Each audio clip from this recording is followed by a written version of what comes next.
Hello everyone, my self Neha और आप सबका मेरे इस यूट्यूब चैनल पे बहुत बहुत स्वागत है। आज हम जिस टॉपिक के बारे में चर्चा करने वाले हैं उस टॉपिक का नाम है जैन धर्म।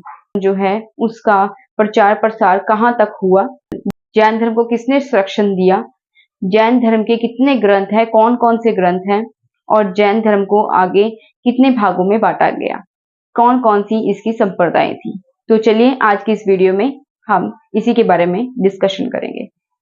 देखते हैं कि जो जैन धर्म है इसका प्रचार प्रसार किसने किया था। सो जैन धर्म का जो प्रचार प्रसार है इसमें जो इसका जो संरक्षण है, इसमें जो राजवंश है, ठीक है, उनका बहुत ही ज्यादा महत्वपूर्ण रोल है। जैसे कि बिंबिसार बिंबिसार अजातशत्रु अजातशत्रु इन्होंने भी जैन धर्म के प्रचार प्रसार में जो है महत्वपूर्ण रोल अदा किया। चंद्रगुप्त मौर्य चंद्रगुप्त मौर्य के समय में जब मगध में 12 साल के लिए अकाल पड़ा, तो उस समय के दौरान चंद्रगुप्त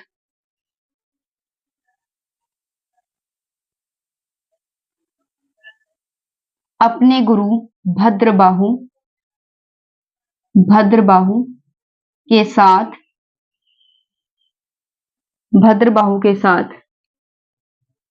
कर्नाटक के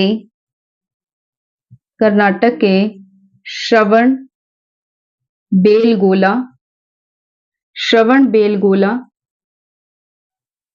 नामक स्थान पर चले गए।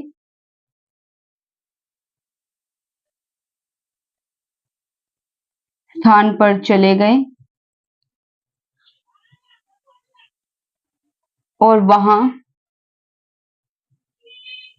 सुलेखना द्वारा प्राण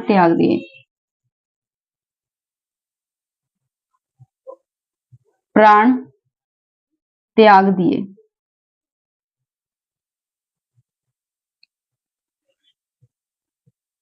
इसी के साथ ही सम्राट अशोक और उनके पुत्र संप्रति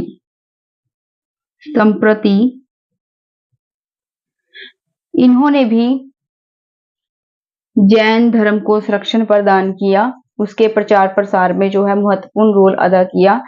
जो अशोक का पुत्र है संप्रति, इन्होंने कुमारी पर्वत पर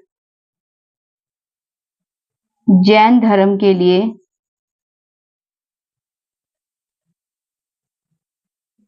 गुफाओं का निर्माण किया।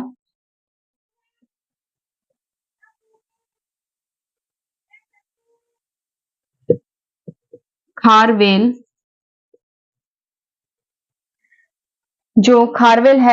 ने भी जैन धर्म के लिए बहुत महत्वपूर्ण रोल अदा किया था। खारवेल ने उदयगिरी तथा खंडगिरी पहाड़ियों पर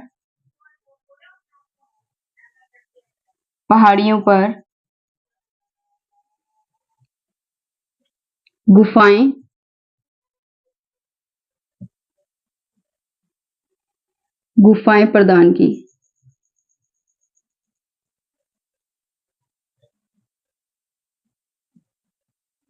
इस प्रकार से हम देखते हैं कि जो चंद्रगुप्त जो बिंबिसार है, यानी कि जो भी शासक हैं, उन्होंने जो राजवंश शासक हुए थे उन्होंने भी जो है जैन धर्म के प्रचार प्रसार में महत्वपूर्ण रोल अदा किया। जिस प्रकार से बिंबिसार और अजातशत्रु हैं, इन्होंने भी जैन धर्म जो है उसके लिए बहुत योगदान दिया। इसी के साथ ही चंद्रगुप्त मौर्य जब मगध में 12 वर्ष के लिए अकाल पड़ा, यानी कि सूखा पड़ गया, ठीक है, 12 वर्ष के लिए, जैसे जब कोई बारिश कई सालों तक जब बारिश नहीं होती तो जमीन जो है बंजर हो जाती है, उसमें कोई भी अनाज नहीं उगता।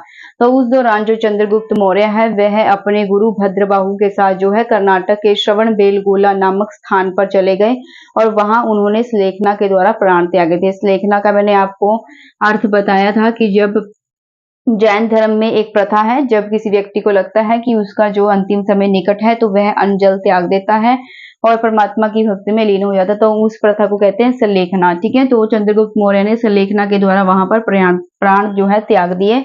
इसी के साथ ही जो सम्राट अशोक है, उन्होंने भी जो है जैन धर्म के प्रचार प्रसार में महत्वपूर्ण योगदान दिया, और उनका जो पुत्र है संप्रति, उन्होंने कुमारी पर्वत पर जैन धर्म के लिए गुफाओं का निर्माण किया था। ठीक है, खारवेल जो है उन्होंने भी उदयगिरी और खंडगिरी की पहाड़ियों पर गुफाओं का निर्माण किया था। बात करते हैं जैन धर्म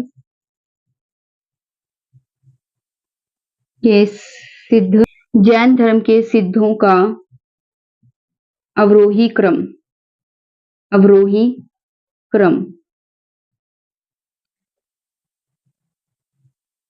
जैन संत और उनकी स्थिति। ठीक है,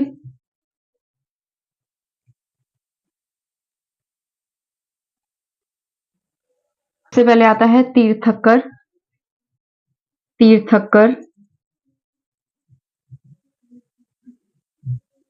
जो मोक्ष प्राप्त कर चुका है, जिसने तीर्थ यानी कि नियम दिए।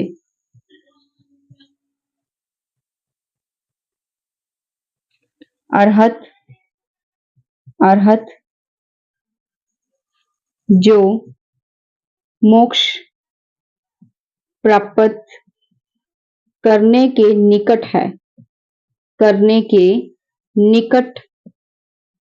है, जो पूज्य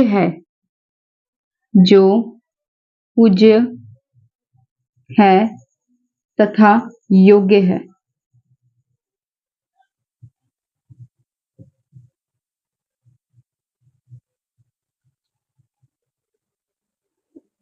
उपाध्याय अध्यापक या संत। आचार्य सन्यासी समूह का प्रमुख।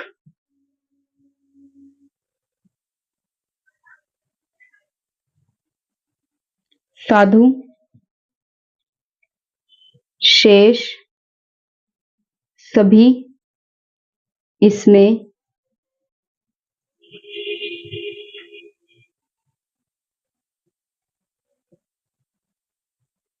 तो जैन धर्म में जो तीर्थंकर है उसे कहा गया है जिसने मोक्ष की प्राप्ति कर ली है और जिसने तीर्थ दिए यानी कि नियम दिए। जैसे हर एक धर्म में कुछ नियम होते हैं, उसी प्रकार से जो है जिसने नियम दिए।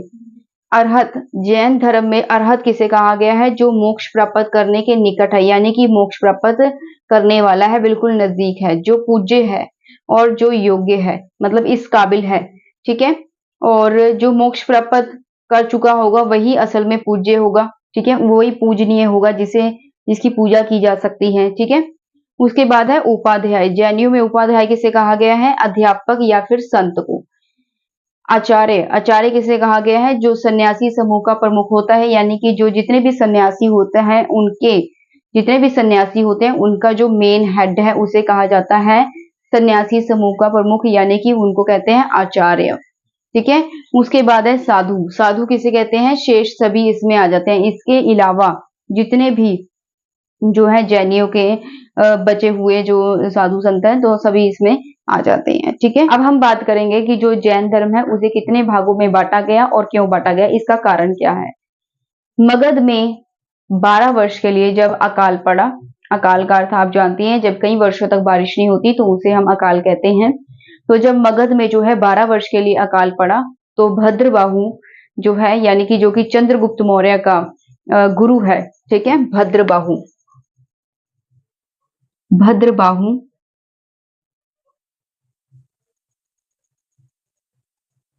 चंद्रगुप्त मौर्य का गुरु। ठीक है, तो चंद्रगुप्त जो है भद्रबाहु के साथ जब अकाल पड़ा 12 वर्ष के लिए, तो चंद्रगुप्त जो है भद्रबाहु के साथ मतलब मगध को छोड़कर चला गया। चंद्रगुप्त ने कहां पर छोड़कर चले गए? श्रवण बेलगोला, ये कर्नाटक में है। कर्नाटक में श्रवण बेलगोला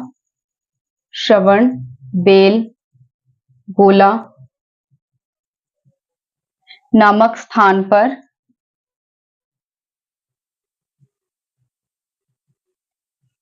चला गया और वहां पर चंद्रगुप्त ने सल्लेखना के द्वारा प्राण त्याग दिए। ठीक है, सल्लेखना के द्वारा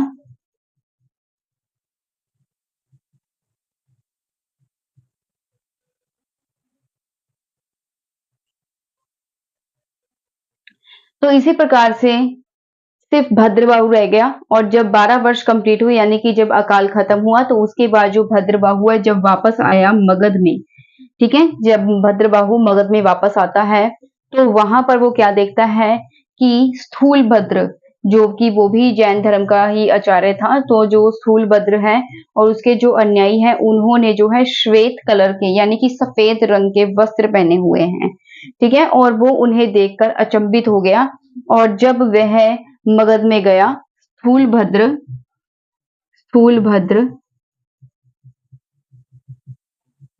तो क्या देखा उसने? श्वेत वस्त्र उन्हें धारण करे देखा, उसे और उनके अनुयायियों को। तो दोनों में मतभेद उत्पन्न हो गया। ठीक है, क्योंकि जो जैन धर्म है उस समय में जो है नगर रहने का प्रावधान था, और इसीलिए जो भद्रबाहु हैं, ठीक है, वो जो जैन धर्म के पुराने रूल्स थे उन्हें फॉलो कर रहा था, जबकि जो स्थूलभद्र है उन्होंने जैन धर्म के अपने नए जो रूल्स हैं वो बना लिए, नए नियम बना लिए, और उन्होंने श्वेत कलर के जो है श्वेत वस्त्र धारण कर लिए, यानी कि सफेद कलर के जो कपड़े हैं वो धारण कर लिए। ठीक है, और जब दोनों में मतभेद उत्पन्न हुआ तो एक जो है सभा हुई, एक मीटिंग रखी गई। ठीक है, एक सभा रखी गई 288 ईसा पूर्व में, और ये मीटिंग कहां पर थी? पाटलिपुत्र। इस मीटिंग का अध्यक्ष कौन था? स्थूलभद्र इस मीटिंग का अध्यक्ष था।